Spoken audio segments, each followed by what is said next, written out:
Welcome to Bible story episode 1, தாவீது versus Goliath. இந்த சண்டை வந்து பைபிள்ல ரொம்ப பிரபலமா இருக்கிற ஒரு சண்டை, ஒரு போருன்னு கூட சொல்லலாம். 1 சாமுவேல் 17ஆம் அதிகாரத்துல 4வது வசனத்துல இருந்து 47வது வசனத்து வரைக்கும் பார்த்தீங்கன்னா, ஒரு 2 நாட்டுக்கும் இடையில போர் நடக்குது. இஸ்ரவேல் பெலிஸ்தர் அப்படின்னு சொல்லி ஒரு 2 நாட்டுக்கு இடையிலும் போர் நடக்குது. அதுல இஸ்ரவேல் ஜனங்கள் வந்து கர்த்தரை சேவிக்கிறவங்க, கர்த்தரை கும்பிடுறவங்க. பெலிஸ்தர் ஜனங்கள் வந்து வேற ஒரு தேவர்களை கும்பிடுறவங்க.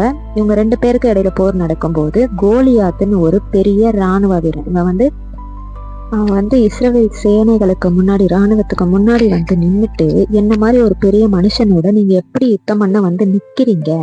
நான் பெலிஸ்தன் தானே, என் கூட நீங்க எப்படி போர் செய்ய வந்து நிக்கிறீங்க? நீங்க எல்லாம் சவுலோட சேவகர்கள் தானே, உங்கள ஒருத்தரை நீங்க எடுத்துக்கோங்க, உங்கள ஒருத்தரை தேர்ந்தெடுத்து அவனை என் கூட யுத்தத்துக்கு அனுப்புங்க. அவன் என்ன கொல்ற அளவுக்கு அவன் சாமர்த்தியனா இருந்தா, நான் உங்களுக்கு வந்து பெலிஸ்தரை விட்டுட்டு நான் உங்களுக்கு வேலைக்காரனா வந்து இருக்கேன். அப்படி நான் அவனை கொன்னுட்டேனா நீங்க எல்லாம் வந்து எங்களோட தேவர்களையும் எங்களோட ராஜாவையும் நீங்க பின்பற்றணும் அப்படின்னு சொல்றாங்க. அப்புறம் வந்து இஸ்ரவேல் ஜனங்கள் இந்த வார்த்தையெல்லாம் கேட்டு ரொம்ப கலங்கி போய் அந்த போர்ல அப்படியே நிக்கிறாங்க. இதுல தாவீது இந்த கதையில எப்படி உள்ள வராருன்னா, தாவீது ஒரு ஆடு மேய்க்கிற ஒரு சிறுவனா இருப்பாரு. அவங்க அப்பா வந்து அவங்க கூட பிறந்த 3 அண்ணன்கள் இருப்பாங்க. 3 அண்ணன்களும் அந்த ராணுவத்துல, இஸ்ரவேல் ராணுவத்துல முதல்ல 3 வீரர்களா இருப்பாங்க. அதனால அவங்கள பாக்குறதுக்காக அவர் அனுப்பும்போது, அவன் பாக்குறதுக்காக அங்க போகிறான். அங்க போகும்போது கோலியாத்ன்ற ஒரு பெரிய மனுஷன், அந்த போர் வீரன் வந்து இஸ்ரவேல் ஜனங்களையும் இஸ்ரவேல் தேவர்களையும் அவன் நிந்திக்கிறத பார்த்துட்டு அவனால் சும்மா இருக்க முடியாம அங்க இருக்கிற ராணுவ வீரர்கள் கிட்ட வந்து கேக்குறான். இந்த மாதிரி இஸ்ரவேல் ஜனங்களையும் இஸ்ரவேல் ராணுவத்தையும் நிந்திக்கிறான், இஸ்ரவேல் தேவனையும் அவர் நிந்திக்கிறான். நீங்க இவ பார்த்துட்டு அமைதியா நிக்கிறீங்க, இவனை கொல்றவங்களுக்கு என்ன கொடுப்பீங்க, இவனை கொல்றவங்களுக்கு என்ன நடக்கும் அப்படின்னு சொல்லி அவன் கேட்கும்போது, அவன் அண்ணன்கள்லாம் அவனை திட்டுறாங்க. நீ வந்து இங்க யுத்தத்தை பார்க்க தான் வந்த, நீ வந்து சின்ன பையன், இந்த துணிகரமான பேச்சு உனக்கு எதுக்கு, நீ வீட்டுக்கு போ அப்படின்னு சொல்லி அவனை வந்து சொல்லும் போது அவன் கமன் போயிடுறான். அடுத்த நாள் காலையில அவன் வரும்போதும் அதே மாதிரி அந்த கோலியாத்ன்ற மனுஷன் அங்க நின்னுட்டு இஸ்ரவேல் ஜனங்களையும் இஸ்ரவேல் ராணுவத்தையும் நிந்திக்கிறத பார்த்துட்டு அவனால் சும்மா இருக்க முடியும். அவன் கிட்ட பெலிஸ்தர் கிட்ட போய் பேசுறான். நீ வந்து பட்டயத்தோடும் ஈட்டியோடும் இந்த ராணுவத்தை பார்த்து நீ பேசுறது என்ன? சேனைகளின் கர்த்தரின் நாமத்தினால உன்னிடத்துல நான் வரேன். இன்றைய தினம் வந்து கர்த்தர் வந்து உன்னை என் கையில ஒப்பு கொடுப்பாரு. உன்னை வந்து இந்த ஆகாயத்து பறவைகளுக்கும் காட்டு மிருகங்களுக்கும் உன்னை இரையா கொடுப்பேன் அப்படின்னு சொல்லி, கர்த்தர் பட்டயத்தினாலும் ஈட்டியினாலும் ரசிக்கிறவர் அல்ல, இந்த ஜன கூட்டம் எல்லாம் கர்த்தருடையது, இந்த யுத்தமும் கர்த்தருடையது அப்படின்னு சொல்லி அவன் பை ஒண்ணு மாட்டி வச்சிருப்பான். இந்த ஆடு மேய்க்கிறவங்க எல்லாம் சைட்ல ஒரு பை மாதிரி ஒண்ணு மாட்டி வச்சிருப்பாங்க. அந்த பையில இருந்து ஒரு கல்லை எடுத்து, அந்த கவன் சொல்லுவாங்க, ஸ்லிங் ஷாட்ன்னு சொல்லுவாங்க, உண்டிகோல் அப்படின்னு நம்ம சொல்லுவோம்.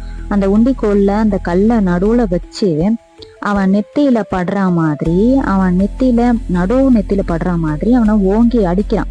அது அவன் நெத்தியில பட்டவுடனே அவன் அப்படியே முகம் குப்புற கீழே விழுறான். அவன் நெத்தியில பட்ட உடனே, எல்லா நெத்தியில எதனா பட்டுச்சுன்னா, புல்லட் எதனா பட்டுச்சுன்னா பின்னாடி சைடு தான் விழுவாங்க, இல்ல சைட்ல விழுவாங்க. ஆனா அவன் வந்து முகம் குப்புற, தாவீது நிக்கிற அந்த இடத்துக்கு நேரா முகம் குப்புற கீழே விழுறான்.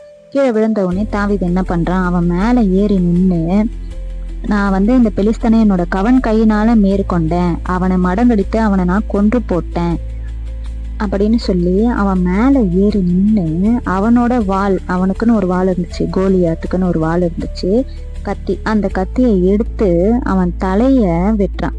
அவன் தலைய வெட்டி, இந்த வீரன் செத்து போயிட்டான், உங்க பெலிஸ்தனுக்காக இருந்த இந்த வீரன் செத்து போயிட்டான் அப்படின்னு அவன் சொல்றான்.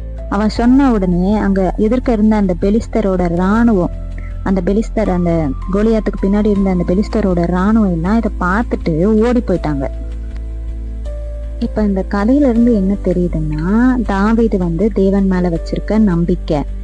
1 சாமுவேல் 17ஆம் அதிகாரம் 45ல இருந்து 47 வரைக்கும் பார்த்தீங்கன்னா, அவன் தேவன் மேல வச்சிருக்க நம்பிக்கையை அவன் சொல்லுவான்.